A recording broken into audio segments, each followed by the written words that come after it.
பள்ளிக்கல்வித்துறை அமைச்சர் அன்பில் மகேஷ் பொய்யாமொழி செய்தியாளர்களை சந்தித்து வருகிறார். அந்த காட்சியை பார்க்கலாம்.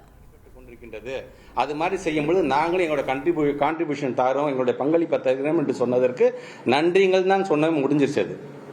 ஆனால் அதில் நீங்கள் தாரை வாத்துட்டீங்க, நீங்கள் தத்து கொடுத்துறீங்க.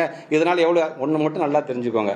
இந்த எஸ்எஸ்சி அமௌண்ட் அப்படின்னு வரும்பொழுது அன்பு தமிழ்நாட்டு முதலமைச்சர் நம்முடைய கொள்கையை விட்டு கொடுத்து அந்த பணத்தை வாங்க வேண்டிய அவசியம் இல்லை என்று சொன்னவர் தமிழ்நாட்டு முதலமைச்சர். இன்றைக்கும் அதற்கான சம்பளங்கள்னு பார்த்தீங்கன்னா கிட்டத்தட்ட 500 கோடி ரூபாய்க்கான சம்பளத்தை ஸ்டேட் கவர்மெண்ட் நாம தான் செஞ்சுட்டு இருக்கிறோம். அதில் ஏறத்தாழ 32,000க்கும் மேற்பட்டிருக்கின்ற ஆசிரியர்களும் அடங்கியிருக்கிறார்கள், பணியாளர்களும் அடங்கியிருக்கிறார்கள். எல்லாரும் சேர்ந்து அவர்களுக்கான சம்பளத்தை இன்னைக்கு யார் தராங்க? State government. நாங்கள் இன்னைக்கு அந்த பேர் பண்ணிக்கிறோம். ஏன்னா இன்னைக்கு தமிழ்நாட்டு பள்ளி மாணவர்களை பொறுத்த வரைக்கும் போகக்கூடிய திட்டங்கள் எதுவும் தடைப்பட்டு விடக்கூடாது. அது நம்ம எவ்வளவு நிதி நெருக்கடி தான் நாமளே அதை ஏற்றுக்கொள்ளும் சொல்லக்கூடிய முதலமைச்சர் நாம் பெற்றிருக்கின்றோம்.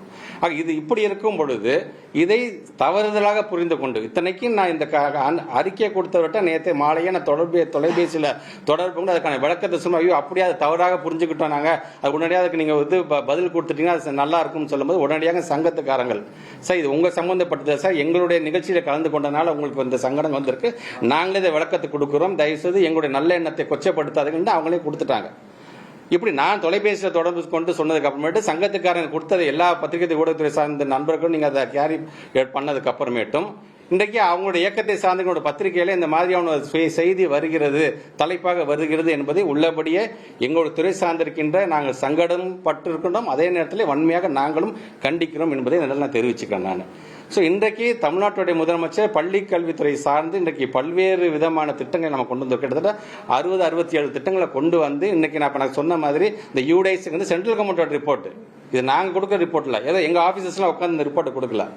இன்னைக்கு அடுத்தடுத்த கட்டத்திற்கு நம்முடைய எஜுகேஷன் டிபார்ட்மெண்ட்டை கொண்டு போயிட்டு இருக்கும் பொழுது இந்த மாதிரி தேவையில்லாமல் சொல்லி இப்போ இது சார்ந்து இப்போ நான் உட்காந்து ஒரு விளக்கம் கொடுத்துக்கிட்டு இப்போ இது சார்ந்து இல்லைன்னு மறுப்பு தெரிவித்து அடுத்த சோஷியல் மீடியாவில் அதுக்கு நான் போய் பதில் சொல்லிக்கிட்டு இப்படி இருந்துட்டு really we are getting tired. இன்னைக்கு நாங்கள் ஒன்று செய்யும் போது ஒரு பெர்ஃபார்மன்ஸ் பண்ணும்போது அதை சார்ந்து போகும்போது எங்களை ஊக்கப்படுத்துங்க. நீங்கள் எங்கேயாச்சும் தவறுதுன்னா இது தவறாக இருக்குது என்று என்கிட்ட கேளுங்க, ரீசெக் பண்ணுங்க. நான் சொல்ற விளக்கம் உங்களுக்கு ஏற்றுக்கொள்ள முடியவில்லை என்று சொன்னால் உடனடியாக நீங்கள் கண்டனம் தெரிவிங்க. விளக்கமும் கேட்காம என்ன நடந்துச்சுன்னு தெரியாம ஆக்சுவலி ஸ்போக்கன் என்னன்னு தெரிஞ்சுக்காம அவசரமா ஏன் அதில் ஜம்பின் ஆகுறீங்கன்னு தான் எனக்கு புரியல எனக்கு அது. இன்றைக்கு நம்ம பத்திரிகை துறை ஊடகம் சார்ந்திருக்க நண்பர்கள் மூலமாக ஒட்டுமொத்த தமிழக மக்களுக்கும் யார் யாரெல்லாம் இது சார்ந்து என்ன விஷயமே தெரியாம கண்டனம் தெரிவிச்சிருக்காங்களோ அந்த தலைவர்களுக்கெல்லாம் சேர்த்து சொல்வது, நீங்கள் நினைக்கிறது மாதிரி தத்து கொடுக்கிறதோ அது தாரை பார்க்க செய்ய வேண்டிய அவசியம் அல்ல. பள்ளி கல்வித்துறைங்கிறது எங்க பிள்ளைய நாங்க தான் வளர்த்து எடுக்குமே தவிர இன்னொருத்தவங்க தத்து கொடுக்க வேண்டிய அவசியம் எங்களுக்கு இல்லை என்பதை இந்த நேரத்தில் நான் வன்மையாக கண்டனத்தோடு வருத்தத்தோடு நான் பதிவு செய்ய நான் கடமைப்பட்டேன். என்ன கிளாரிபிகேஷன்னா, இப்ப சிஎஸ்ஆர் ஆக்டிவிட்டின்றது தனியார் அமைப்புகளோ இல்ல தனியார் நிறுவனங்களோ ஒரு குறிப்பிட்ட விஷயங்களுக்காக சிஎஸ்ஆர் ஆக்டிவிட்டி பண்ணிட்டு இருக்காங்க. இப்ப நீங்க சொன்னது மாதிரிதான் இப்ப நம்ம பள்ளின்னு சொல்லி கவர்மெண்டே நடத்தும் பொழுது அந்த சிஎஸ்ஆர் ஆக்டிவிட்டியை தனியார் பள்ளிகள் டைரக்டா கவர்மெண்ட் பள்ளிகளை எடுத்து அவங்க சிஎஸ்ஆர் ஆக்டிவிட்டி பண்றதுக்கு கவர்மெண்டே கொடுக்கலாம் அப்படின்னு சொல்லி நீங்க டிமாண்ட் பண்ணலாம்ல. நீங்க எங்கள்டே கொடுங்க, நாங்களே எங்க அரசு பள்ளிகளை நாங்க சிஎஸ்ஆர் பண்ணணும்னு ஆசைப்படுறவங்கள பாத்தீங்கன்னா பல வகைகள் உண்டு. ஒன்று இந்த ஸ்கூலுக்கு என்ன தேவை, 2 பெஞ்சு தான் தேவையா, என்ன அவ்வளோதாங்க தர முடியும், பெஞ்சு கொடுக்குறவங்க இருப்பாங்க. கைண்ட் எனஃபா இந்த பள்ளிக்கூடத்துக்கு நான் நேரம் இருக்கும்போது நான் பாடம் நடத்துறேன், நான் சில விழிப்புணர்வுகளை நான் கொண்டு வரேன் அப்படின்னு படிச்சுட்டு போன அலுமினைஸ் கொடுக்கறது இருக்கிறார்கள். அது இல்லை நான் பொதுவாக நான் கொடுத்துறேன், இந்த பணத்தை எதுக்கு வேணா நீங்கள் பயன்படுத்திக்கணும் என்று 3 விதமானது தான் சிஎஸ்ஆர் ஆக்டிவிட்டி இருக்கு.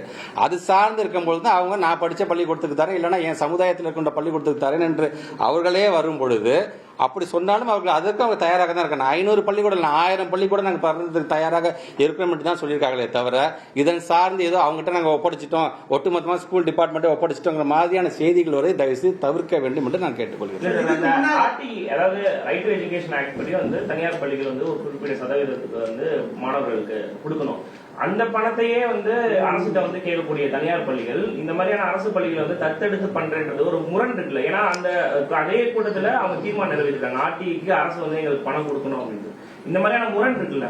இல்ல மீண்டும் சொல்றேன், அந்த தத்து எடுத்துங்கிற வார்த்தை செஞ்சு எடுத்துருங்க. தத்து எடுக்கிறது இல்லை, அது நாங்களும் எங்களால் முடிஞ்ச கான்ட்ரிபியூஷனை தரேன் என்று சொல்லியிருக்காங்க. ஆர்டிஐ பொறுத்தவரை உங்களுக்கே தெரியும், இன்னைக்கு ஒன்றிய அரசு நம்ம என்னதான் நம்மள நெருக்கடியில் தள்ளிக்கிட்டு இருந்தாலும் இன்றைக்கு நாம் தனியார் பள்ளிக்கு தர வேண்டிய ஆர்டி அமௌண்ட் இன்னும் பெண்டிங்ல தான் இருந்துட்டு இருக்கு நமக்கு. அந்த ஃபண்டு எப்போ வருதோ அதை பார்த்து ஒவ்வொன்றையும் பேர் பண்ணி நம்ம கொடுத்துட்டு இருக்கோம். நம்ம இவ்வளோ நம்ம பேசுறோமே, ஏன் நம்ம சார் இந்த ஒன்றிய அரசு ஏன் சார் நம்ம பணத்துக்கு நம்ம கொடுக்க மாட்டேங்கிறாங்க, ஏன் சார் இன்னைக்கு நம்ம இவ்வளோ கழுத்தை நெரிக்கிறாங்க? தயவுசெய்து இப்பயும் நான் சொல்றேன் உங்க மூலமா எங்களுடைய மாநில பட்டியலுக்கு தயவுசெய்து எங்களுடைய கல்வியை கொடுத்துருங்க, அதை நாங்களே பார்த்துக்கிறோம், எங்கள் பிள்ளைங்களை நான் எப்படி வளர்த்துருக்கோம் இன்னைக்கு நான் காமிக்கிறேன். பார்த்தீங்கன்னா இந்த மாதிரி நாங்கள் இந்த பட்டியல் நாங்கள் எங்கே வந்திருக்கோன்னு இதை இன்னும் மிக விரைவாக 1வது இடத்துல வரதுக்கான அனைத்து வேலையும் செய்து நான் காத்துக்கணும். தயவு செஞ்சு மாநில பட்டியல் எங்களுக்கு கொடுத்துருங்க அப்படிங்கிறத மீண்டும் நான் வைக்க நான் கடமைப்பட்டேன். ஆர்டிஐ வந்து பார்த்தீங்கன்னா ஃபண்ட் வந்து இன்னும் மத்திய அரசு கிட்ட இருந்து அவங்க இந்த தனியார் பள்ளிகளுக்கு போலன்னு சொல்றாங்க, இல்லை நம்ம கிட்ட இருந்து போலே என்ன பிரச்சனை சார்? இல்லை, அதான் இப்போ திருப்பி அவங்க எஸ்எஸ்சியில் வந்து எஸ்எஸ்சினால எவ்வளோ இம்பேக்ட் இருக்குது, எவ்வளோ ப்ராஜெக்ட் நமக்கு வந்து அடி வாங்குது. உதாரணத்துக்கு இப்போ நம்ம வந்து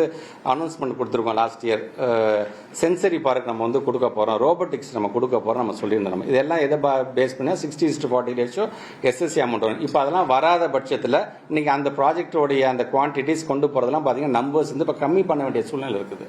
பட் இருந்தாலும் இன்னமும் அந்த பிடிவாதத்தோடு அந்த ஒன்றிய அரசு நீ வந்து இந்த கொள்கையை ஏற்றுக்கணும், அந்த கொள்கையை ஏற்றுக்கணும், இது பண்ணாதான் நான் பணம் தருவேன் அப்படின்னு சொல்றது இது வந்து ஒரு பிளாக்மெயிலாக தான் நான் பார்க்குறேன், ஒரு மிரட்டலாகத்தான் நான் பார்க்குறேன். முன்னாடி இந்த CSR ஃபண்ட் மூலமா தனியார் பள்ளிகள் எத்தனை அரசு பள்ளிக்கு உதவி இருக்கு, அதுக்கான டேட்டாஸ் நான் எடுத்தேன். அதை நான் டேட்டாஸ் எடுத்தேன். இந்த யூடேஸ்ல சார் இப்போ நீங்க சொன்னீங்க, அது வந்து ஒரு இது காட்டியிருக்காங்க. பட் டாய்லெட்ஸை பத்தி அது ஒரு புள்ளி ஒருங்கள்ல சொல்லியிருக்காங்க சார். கிட்டத்தட்ட வந்து பாத்தீங்கன்னா கேர்ள்ஸ் டாய்லெட் மட்டுமே நாட்டின் ஃபங்க்ஷன் வந்து 1199 டாய்லெட்ஸ் வந்து ஃபங்க்ஷனலா இருக்கு. ஆல்மோஸ்ட் 90% மேல இருந்தாலும் நான் ஃபங்க்ஷனலா அவர் டாய்லெட்ஸ் இருக்குன்றது அதுல சொல்லியிருக்காங்க. அதே பாய்ஸ் டாய்லெட்டும் 1158 டாய்லெட் வந்து நான் ஃபங்க்ஷனலா அவங்க சொல்லியிருக்காங்க. இப்போ இந்த டிஸ்கஷனில் எங்களோட HOD's discussion one of the பாயிண்ட்டை நம்ம டிஸ்கஸ் பண்ணும்போது நீங்கள் சொன்ன மாதிரி அந்த பாயிண்ட்ஸ். செய்தியாளர்கள் எழுப்பிய பல்வேறு கேள்விகளுக்கு பள்ளிக்கல்வித்துறை அமைச்சர் அன்பில் மகேஷ் பொய்யாமொழி பதிலளித்த காட்சிகளை நேரலையில் பார்த்தோம். செய்திகளை உடனுக்குடன் தெரிந்து கொள்ள உடனே சப்ஸ்கிரைப் பண்ணுங்க.